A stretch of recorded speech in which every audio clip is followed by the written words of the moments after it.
Kano na naman kaya babudget nila dito, no? Ilang milyon na naman kaya? Ilang milyon na naman kayang kukrakutin? Hindi pa to binalikan simula nung pinuntahan ni Sekretary. Hindi pa rin eh.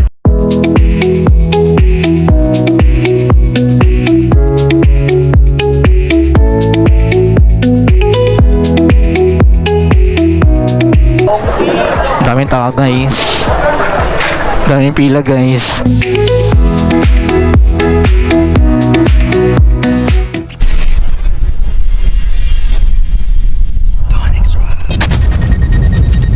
So yun guys, good morning. So andito tayo sa Alaminos. So ito yung Maharlika Highway. Then may Jollibee dito sa kanan guys. Ayan. So ito yung bagong Jollibee dito. So itong pakanan na yan, ito yung Alaminos San Pablo bypass. So dyan tayo dadaan kasi update na rin natin yung tulay na hindi pa natatapos doon na kamakailan binisita ito ni Secretary Vince Dizon. Yun. So yung padiretso na yan papunta ng Alaminos Bayan. Ayan, dito may Jollibee dito. So yan yung magiging landmark nyo pag papasok kayo dito ng bypass road. So sa ngayon check natin yung ano doon sa unahan, yung tulay. Balita ko hindi pa nga din ginagawa, pero base doon sa pag-uusap nila by December matatapos daw. So yun yung pinakasigurado doon, no? December. Alright, so time check 6:40 AM. Medyo makulimlim guys, oh. Nako. Siya nga pala guys, biyahe tayo ngayon ng San Juan, Batangas. Alright. Na-miss ko kasi yung goto ni Kuya Oliver. Ngayon nga pala ay August 2 2026. It's a Sunday. Ayan, tamang chill lang tayo. Tapos maya makahigop tayo ng sabaw ng masarap na sabaw ng goto. Saktong sakto, malamig yung panahon. So yun guys, kung gusto mong sumama sa biyahe ko, huwag kalimutang mag-subscribe and click the notification bell para mas updated ka sa ating mga videos. Alright. Yun, hanggang dito yung asfalto. Marami kasing bitak-bitak na sa portion na yan. Dito goods na. Ayan, whoops, okay. Pagdating dito sa part na to, ang ganda ng bundok. Pag lang sana to yung maganda yung panahon, kitang-kita mo yung bundok na yan. Tapos yung sa kaliwa, yun yung TR4. Lawak din dun. Sa mga babiyaheng Pabicol or Quezon, papuntang south, ayun, update natin yung kalagayan ng bypass road na ito. Mga huling na panood ko ganun pa rin, aakayin mo yung motor na makaakyat ka doon sa tulay. So diretso lang tayo guys pag dito sa bypass road. Yung pakanan papunta ng Lipa, yung pakaliwa naman ito yung papunta ng yung pakaliwa,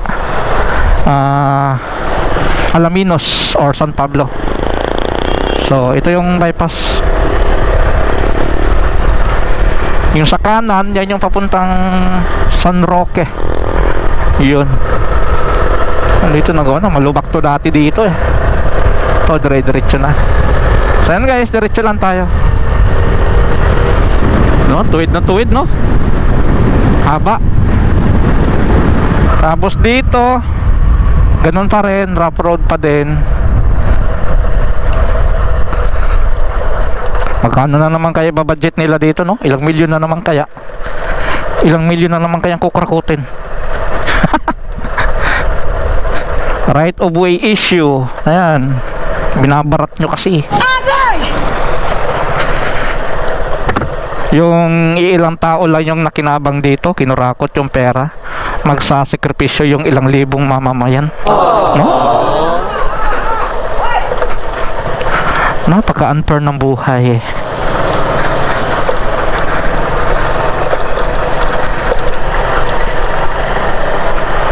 Alright. Ito naman yung pangalawang rough road. Parang iwas na iwas sila. Anong meron? Ingat kayo dito guys kasi dito medyo mataas. Ayan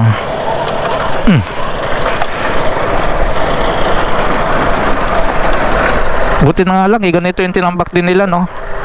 Yung mga durog-durog na mga asfalto. Kaya yun, Hindi na putik. Aray mo.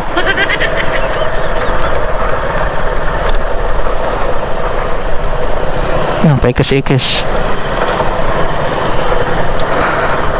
Tapos dito sa unahan, ito talaga yung pinakamalaking ano dito na hindi talaga madaanan ng mga 4 wheels motor. Pwede, aakayin mo. Sabi nga ng mga taga rito, no, yung nga hindi pa nababayaran. Matagal na yan na may pambayad eh. Binabarat lang din.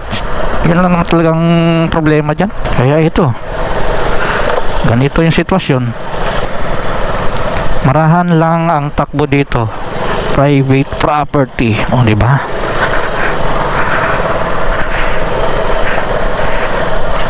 Tsaka bukod dito sa tulay na to, guys, tingnan din natin kung ano yung sitwasyon dun sa unahan na tulay. Bali dalawa na lang kasi to eh. So bababa tayo, din akayin na natin yung motor. Ibigyan na natin. May barya ka dyan? Ako meron.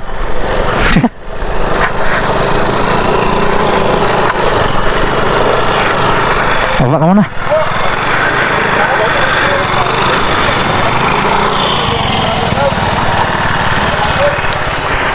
Ako na.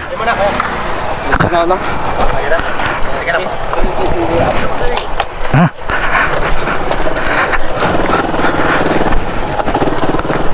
Yeah. Yun guys, may tubig doon, no? No? So, nadadaanan naman ng motor, yung nga lang bababa kaakayin. May mga nagbabantay doon, ayan, no? Sila yung mga nag-a-assist dyan pag hirap na hirap kang iyan, no? Pababa, then pataas. So ito pa yung sitwasyon dito, guys. Wala pa, negative pa yan. Kahit nga mga equipment wala pang nilalagay, no? Kumusta dito, boss? Wala pang balita? Boss, tagal-tagal na pala siguro ng konti. Pero mga December kaya tansya nyo, magagawa yan, no? Hindi ko rin masasabit. Wala din. Baka mamaya ikwam. Hindi pa to binalikan simula nung pinunta ni sekretary. Hindi pa rin eh. Binabalikan. May usapang magbabayaran. Wala pa eh. Sana gagawin namin, hindi kami magpapadaan. Lagi kami, kahit motor, pwede na para makadaan na makaiwas traffic. Magbubot lang kami din eh. Okay, malaking bagay din naman kahit paano sa mga motor. 4 wheels, hindi pa. Oo nga, yung taas kasi din. Yun doon sa anahan, gano'n, sa baba pa din. Diretso na. Diretso na? Sige, goods. Okay, thank you. Yun, shout out kay kuya. Wala pa, malabo pa, no? Negative pa, no? Pero ang good news, yung doon sa unahan daw is diretso na. Yun ang aalamin natin. Sayang, no? Talagang wala pa daw balita. Di pa binabalikan, di pa binisita uli. So yun guys, andito tayo sa pangalawang tulay. Ito na yung sa Santa Maria, tama ba? Yan. Tapos na dito yung tulay pero hindi pa napapadaanan ng mga 4 wheels. Yan, tricycle, motor. Kasi doon tayo galing kanina, yung may mga nakaharang pa doon na mga nakasako, ng mga buhangin, lupa. Yung makakadaan lang tricycle tsaka motor. So 4 wheels hindi pa, siguro pinapatuyo pa to ng ano, ng ilang buwan kung ilan yung curing time nito. Yun. Doon ganun din, may mga harang din ng buhangin at mga lupa siguro yan, ganun, mga bato. Yun guys. Tapos dito, yun, umiting ilog. Yan.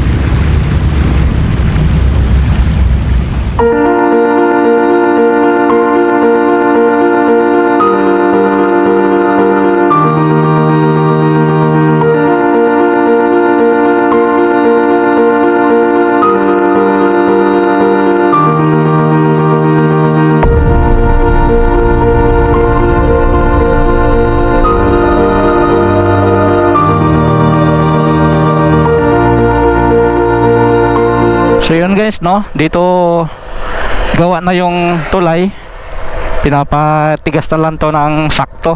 So goods lang, at least ready na yan.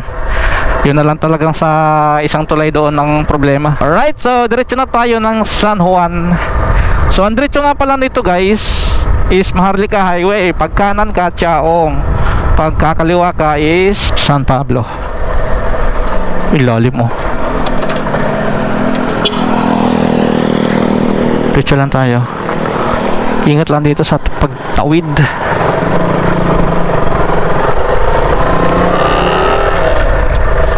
Alright, so papalabas na tayo ng bypass road. So itong pakanan papuntang Chaong, din yung pakaliwa is pabalik ng San Pablo City. So ingat lang kasi mabibilis na yung mga sasakyan dito.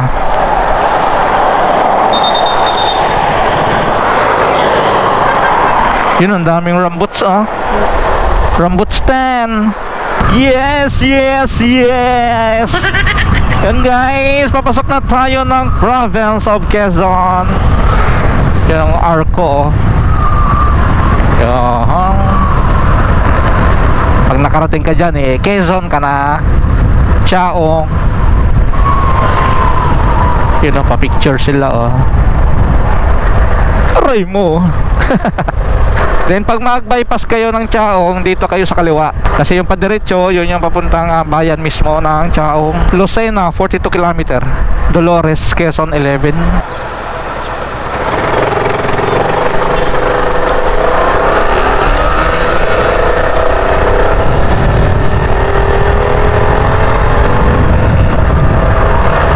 Dito bago ka mag-exit, ang daming kainan, tabi-tabi.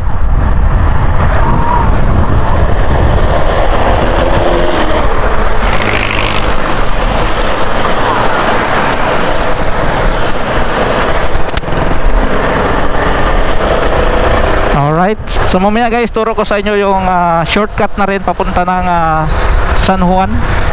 Yan sa may 7-Eleven guys, dito sa kaliwa. Yung dito sa kanan, dito kayo dadaan, ha. Yan, 7-Eleven, then may Petron. Yung way dito sa kanan, oh, may kalsada dito pa kanan. May stoplight, then ito yung pa kanan. Ulit-ulit pa kanan. Ayan, dito dire-diretso lang to guys. Tumbok nito is San Juan agad. Ayun, 7:45. Di ba, ang bilis lang. So mga siguro mga 30 minutes andun na tayo. Alright, andito na tayo sa San Juan.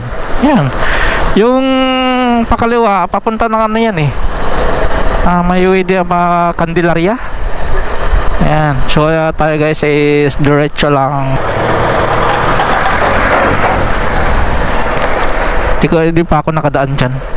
Try ko nga minsan. Uy, ba't dito ako? Try mo.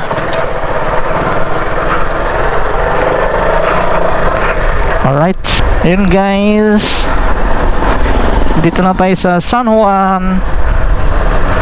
So pagdating dito sa building na blue white na ito, diretso lang tayo guys, ha. Yung papuntang Laia. Dito papunta to ng Candelaria. Sabi naman. Uy, hungaw man.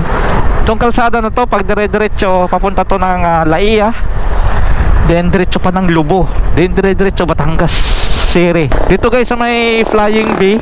Yan, Flying B. Then ito may pedestrian lane.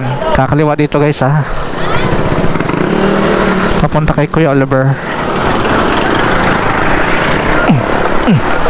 Expect natin maraming tao ngayon kasi linggo. Tsaka oras ng almusal, oh. Tapos dito guys, kaliwa lang.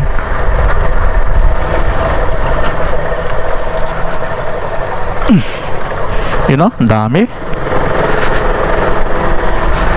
Kung gusto nyo ma-enjoy talaga dito guys, mga Martes hanggang Biyernes, Sabat, mga ganyan, okay, pumunta dito ng Monday, ha. Wala silang dyan, serbisyo. Sarado sila. Oras daw ng araw daw ng pahinga nila yun. Meron daw doon sa kapatid niya. May tinuturo doon si Kuya Oliver, pag Monday. To, parang mahaba-habang intayan to.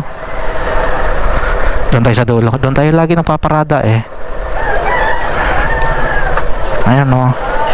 Antay kayo, ha. Daming tao guys. Daming pila guys. Kakain pa ba tayo? Daming tao,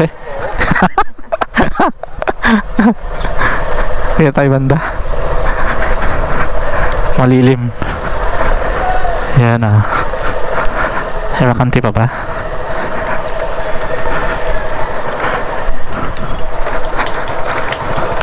Alright.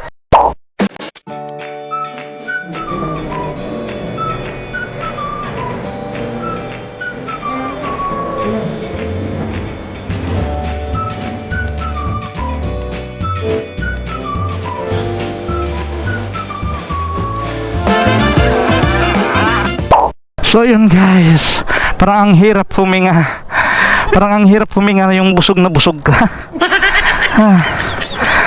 Let's go. So yun guys, nakakain na tayo dito, no. Mabilis lang naman eh. Siguro mga 15 minutes lang yung ano, no. Mga 15 minutes lang yung antay natin. Yun, may mga parating pa. Oh, naka big bike ha. Sana all. Oh, di ba? Sino bang mga ito? Oh, marami-rami kayo. Ito yata yung kanina eh, no?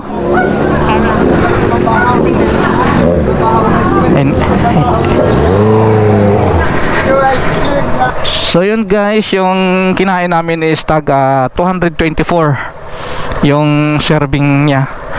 Then tig 25 yung kanin. So sulit na sulit. Hirap na ubusin eh. Dalawang kanin tas ganun karaming serving. Grabe. Tapos pag nag-take out ka guys, may add sila na 10 pesos, bali 234 na. Iwan ko lang sa ibang order. Yung gano'n na regular, ano daw? Super load ba yon? 224. Sulit na guys. Grabe. Iwan ba? Basta parang hinahanap-hanap ko yung lasa na yon eh. Yung karne nila ngayon guys ay yung balat. Medyo malutong-lutong siya. Hindi siya tulad nung sobrang lambot talaga na parang marshmallow na sa lambot. Ganon. Oh, marami sila. Oh, sana all. Oh, mga naka-HJC ha. Yayaman. So yun guys, isa na namang lakwatsa ang ating nagawa nitong araw na ito. So yun guys, hanggang dito lang muna ang aking video. Hopefully nakapagbigay sa inyo ng konting idea pag-update doon sa Alaminos San Pablo Bypass Road. So yun oh, yung isang tulay pa lang ang tapos pero hindi pa talaga mismo passable sa lahat ng sasakyan. At ayun, kung gusto mong sumama sa biyahe ko, huwag kalimutang mag-subscribe and click the notification bell para mas updated ka sa ating mga videos. Alright, so kaya see you next ride and ride safe. Para ang laki ng tiyan ko eh. Busog na busog ba?